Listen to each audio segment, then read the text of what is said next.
ಸ್ಕಂದಾದೇವಿ ಭಾರತೀಯ ಹಿಂದೂ ಧರ್ಮದಲ್ಲಿ ದೇವತೆ, ಹಾಗೆ ಪಾರ್ವತಿ ದೇವಿಯ ಬೇರೊಂದು ರೂಪವೆಂದು ಹೇಳುತ್ತಾರೆ.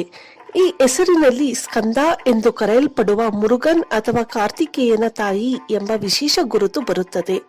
ಪಾರ್ವತಿ ಮತ್ತು ಶಿವನ ಮಗನಾದ ಸ್ಕಂದನಿಗೆ ಸಂಬಂಧಿಸಿದಂತೆ ಈ ದೇವತೆಯನ್ನು ಕೊಂಡಾಡುತ್ತಾರೆ.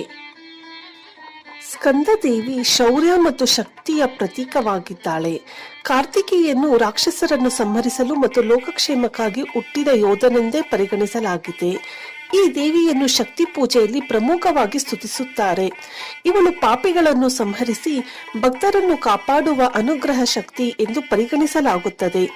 ದೇವಿಯನ್ನು ಮೌನಸ್ವಿನಿ ಎಂಬ ಹೆಸರುಗಳೊಂದಿಗೆ ಕೊಂಡಾಡುತ್ತಾರೆ.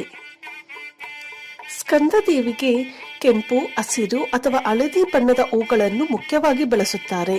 ಅಂದರೆ ಮೆಹಂದಿ ಹೂವು, ಜಾಸ್ವಂದ, ಚಂಪೆ